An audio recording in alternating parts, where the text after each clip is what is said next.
손혜원씨 더불어민주당 의원이 탄핵 정국에서 본인이 페이스북에 쓴 글입니다. 그러니까 더불어민주당 그 미르 비리가 있었느냐. 근데 이게 손혜원씨 더불어민주당 의원이 탄핵 정국에서 본인이 페이스북에 쓴 글입니다. 그러니까 더불어민주당 그 미르 재단 인사들은 다 최고의 전문가들이다. 이런 글을 쓴 이유가 이제 손혜원 씨가 이 재단 이사 중에 한 명을 본인 비서관인가 보좌관으로 채용을 했거든요. 이런 식으로 이제 이사직들도 다 전문가들로 임명이 됐고요. 그러면 최성원 씨가 이 재단을 쥐고 흔들었냐? 그것도 아니라는 게 여기서 나오거든요. 최성원 씨가 K스포츠 재단의 연구 용역 하나 따내려고 제안서 내고 한 경우가 있었습니다. 그런데 이때 7억짜리 제안서 냈다가 이게 거부가 당하거든요. 그래서 거부당하는데 검찰에서 이걸 사기 미수로 걸었습니다. 근데 이것도 나중에 무죄가 나옵니다. 만약에 최성원 씨가 대통령을 팔아서 이렇게 재단을 좌지우지할 수 있다면 그러면 이제 연구 용역 7억짜리 하나 못 땄을까요? 이게 상식적으로 말이 안 되는 거예요. 거기다가 사실 최성원 씨가 이렇게 재단을 좌지우지했고 최성원 씨랑 대통령 경제 공동체다라고 하는데 최성원 씨는 본인 딸 정유라한테 전 재산을 다 넘긴다는 얘기도 했었습니다. 그러니까 애초에 대통령과 최성원 씨가 재산을 공유하고 하는 관계라는 자체가 말이 안 되는 거죠. 그건 이후에도 사실 다 밝혀진 거고. 그러니까 이 미르 재단, K스포츠 재단 얘기는 사실 말이 안 되는 거예요.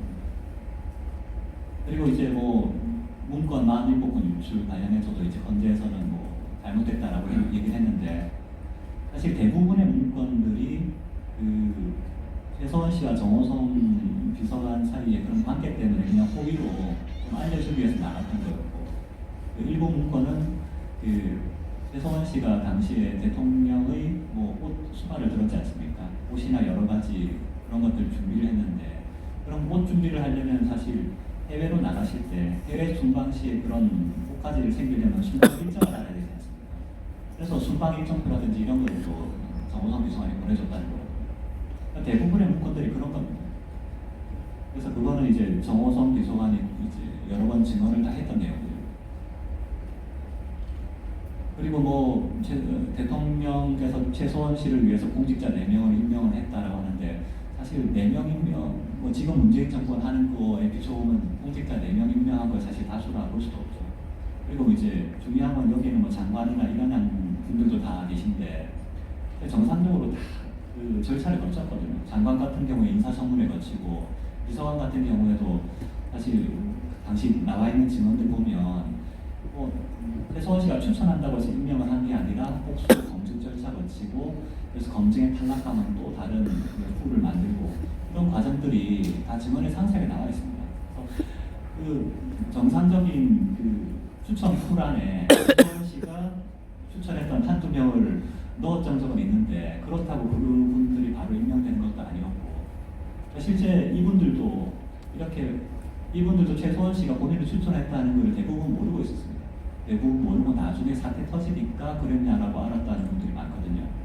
그래서 이런 것도 내용들도 사실 밝혀지지 않고 있죠 아직까지.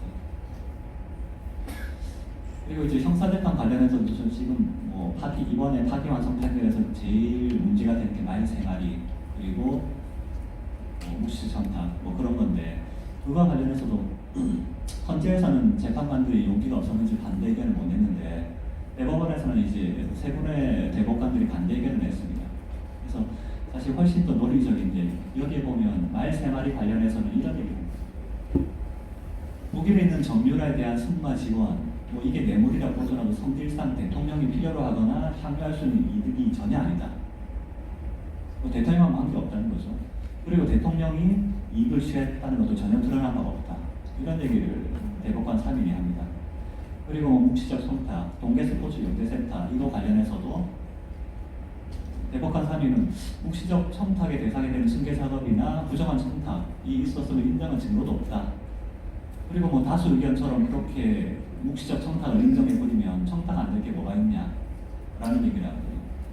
사실 이런 논리 사실 대법원 다수 견해와 반대 의견 그 논리를 하나하나 뜯어보시면 이 반대 의견 논리가 훨씬 정치하다는 걸 아실 수 있는데, 저 참 놀랬던 게 이번에 파기환송 판결 딱 나오고 나서 언론에 기사들이 많이 쏟아지는데 이런 얘기들은 하나도 안 나오더라고요.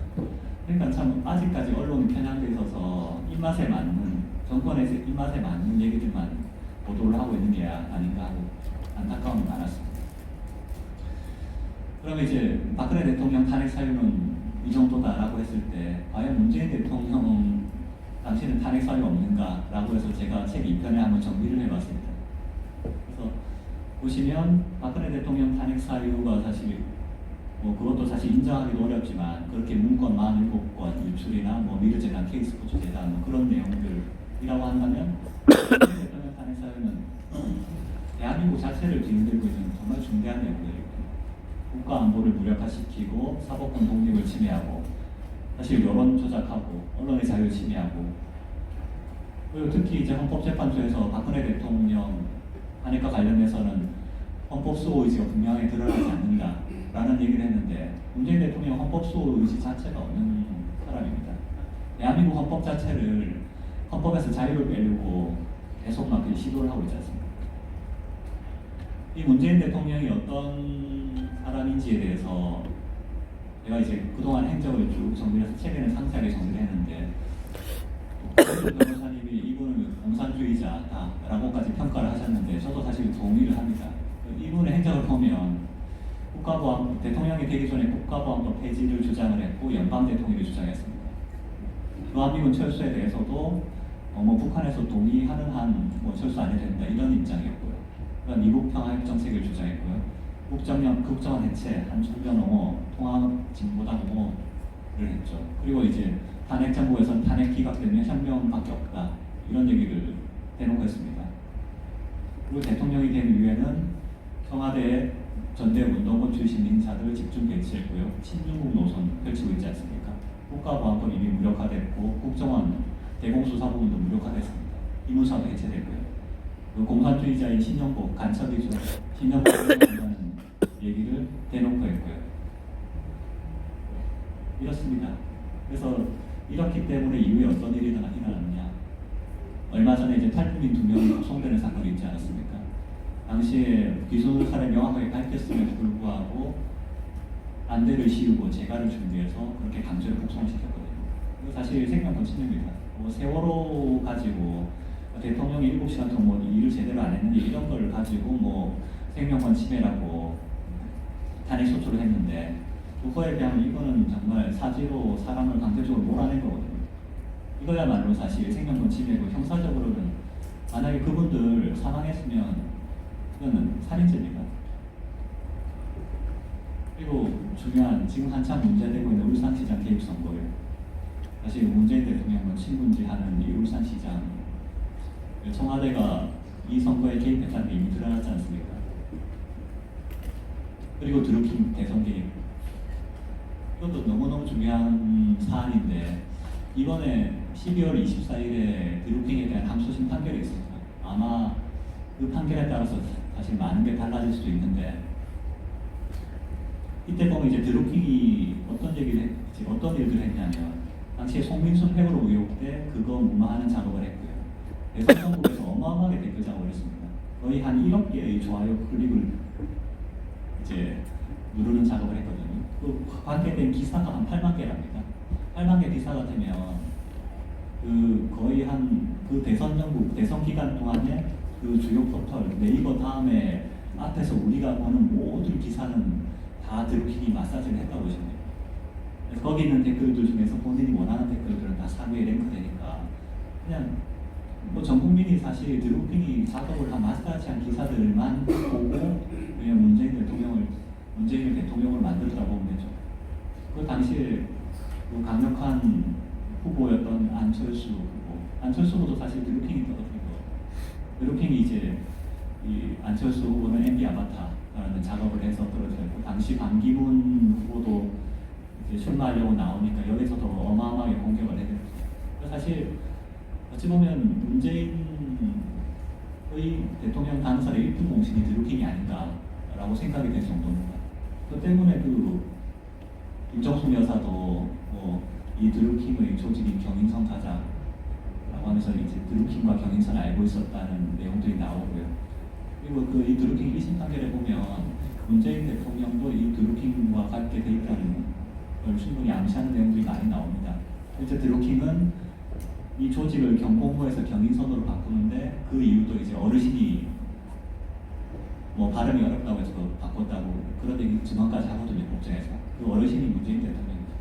그러니까 이게 사실 그 김경수 선에서 끝날 일이 아닌데, 김경수가 사실 정권의 인자가 됐던 것도 이런 드루킹을 통한 어마어마한 작업들이 있었기 때문이에요.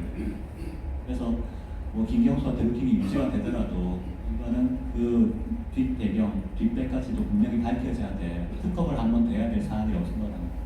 그거 말고도 뭐 얼마 전에 한박도 사태에서 보시는 것처럼 사실 대한민국 안보 완전히 무력화됐지 않습니까? 거기다가 헌법에서는 완전히 자유를 삭제하려고 시도하고 있고요. 대한민국 자유민주주의에서 자유를 빼버리면 북한 이민민주주의하고 사실 구분 자체가 안 됩니다. 뭐 사실 뭐 통일도 쉽게 되겠죠, 어떻게 되면 연방제로. 게다가 이제 역사부 교과서에서 이미 자유를 삭제를 했고요. 이런 식으로 밑바닥에서 우리가 모르게 하나하나씩, 게다가 뭐 환경부 블랙리스트에서도 보듯이 이거 하나만 가지고도 다 탄핵 사유입니다. 그래서 이런 어마어마한 일들이 지금 벌어지고 있고 현재 진행형이죠. 그래서 이런 건들을 무마하기 위해서 지금 공수처도 그렇게 도입을 하려고 하는 거 아닙니까? 공수처를 도입을 해서 그 공수처장을 임명하게 되면 공수처장을 통해서 주요 사정 기관들, 뭐 법원, 검찰까지 다 통제를 할 수 있다고 보는 거고, 그렇게 이 사활을 걸고 있지 않습니까? 지금 이제 뭐 이달, 다음 달, 어쨌든 내년 총선까지 이 몇 달이 어찌 보면 대한민국에서 엄청난 변곡점이 될 것 같습니다. 네, 상당히 위기 상황이고 어려운 상황인데 뭐 사실 극복을 하려고 해도 극복을 하려면 알아야 되지 않겠습니까? 왜 2016년 탄핵 사태부터 시작해서 여기까지 상황이 올 수밖에 없었는지 그게 다 있는 거거든요. 그렇게 북한과 중국 그리고 동북주사파 세력들의 기회에 의해서 탄핵이 되고 그들이 정권을 잡고 나라를 여기까지 만들어 왔던 겁니다. 그래서 오늘 이 자리를 통해서 이런 내용들을 이제 조금이라도 좀 아셨으면 좋겠고 이런 내용들을 좀 많이 전파해 주셨으면 하는 바람이 있습니다. 뭐 배정 박사님께서 이후에 또 자세한 얘기 하실 거니까 저는 이 정도로 마치겠습니다.